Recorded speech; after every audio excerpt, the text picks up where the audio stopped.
Hello, Raiders. SonicStingray here. Yes, I'm alive. I know it's been a while since the last upload. Turns out moving between the coastal areas of the world is harder than expected when your entire office is basically floating somewhere in the Pacific. I tried uploading earlier, but apparently the middle of the ocean has terrible wave-fi. Yeah, that joke probably explains why I lost signal in the first place. But today, we've finally arrived somewhere special. A place so blue it almost doesn't look real. A lagoon wrapped in coral reefs. A volcanic island floating in the South Pacific like nature decided to show off. Today, we're exploring Bora Bora. And honestly, this might be one of the most beautiful places on Earth. So grab a drink, relax for a while, and let's drift into the lagoon together. The first thing most people notice about Bora Bora is the color. Not just blue. Every blue. Turquoise, teal, crystal cyan, deep sapphire. The lagoon almost looks digitally edited, like someone turned saturation too high in a video game. But it's real. Completely real. Bora Bora sits in the South Pacific Ocean, part of French Polynesia. It's located northwest of Tahiti. And despite being famous worldwide, Bora Bora is actually surprisingly small. The island is only about 30 square kilometers. You could technically drive around most of it in under an hour. Though you'd probably stop every 3 minutes because the scenery keeps attacking your eyeballs with beauty. At the center of the island are the remains of an ancient volcano.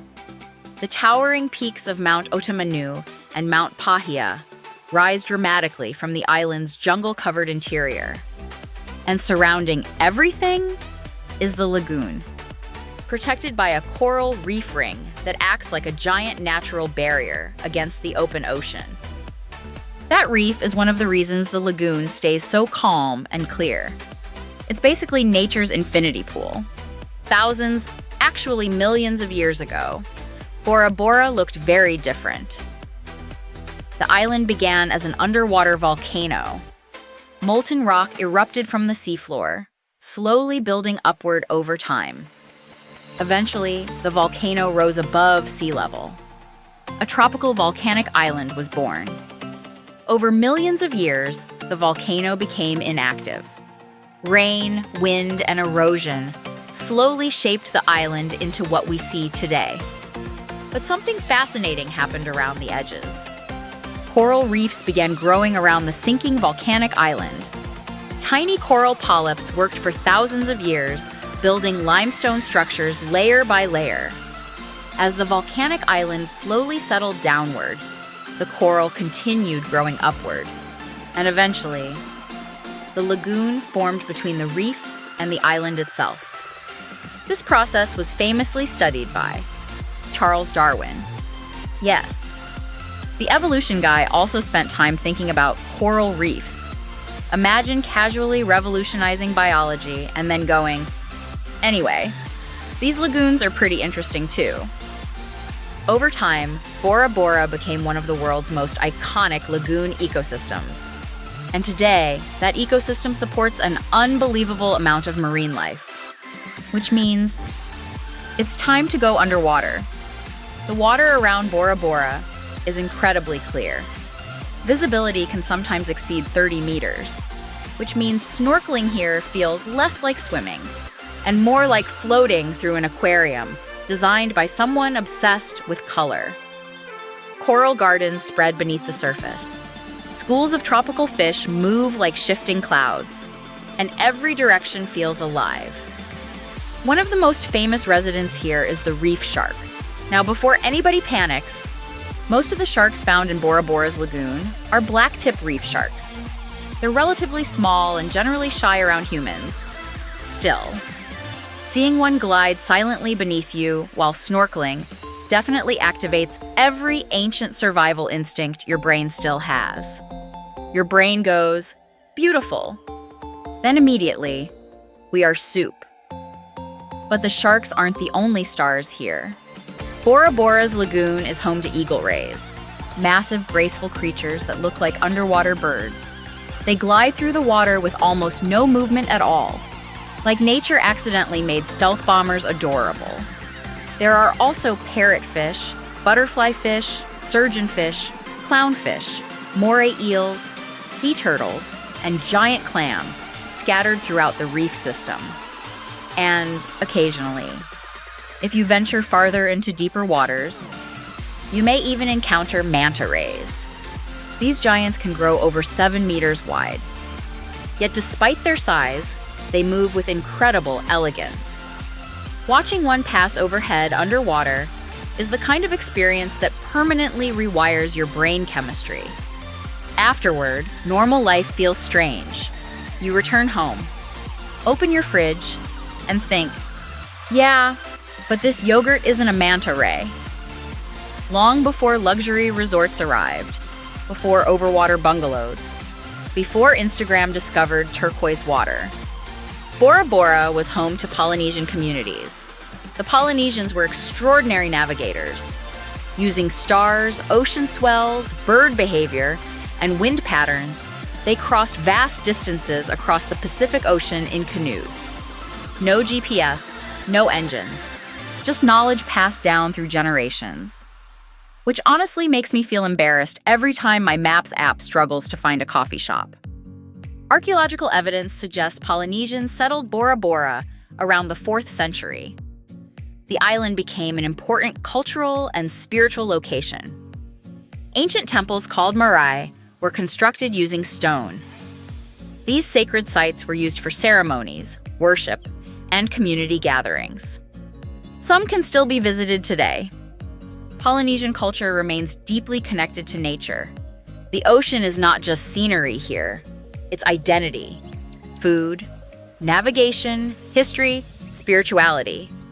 Life itself. Traditional dance, music, tattoos, storytelling, and canoeing all remain important parts of Polynesian heritage throughout French Polynesia today. And despite Bora Bora's global tourism fame, many locals still work hard to preserve those traditions. Now here's something many people don't expect. Bora Bora played a role during World War II. In 1942, the United States established a military supply base on the island. The operation was called Operation Bobcat. And honestly, that sounds less like a military operation and more like a mascot for a football team. The U.S. military built fuel depots, airstrips, defenses, and infrastructure across Bora Bora. At one point, thousands of American soldiers were stationed here. Interestingly, Bora Bora never saw direct combat during the war, but its strategic location made it valuable for refueling and supply operations in the Pacific. Some remnants of military cannons and installations can still be found around the island today. It's strange to imagine this peaceful paradise once preparing for global conflict.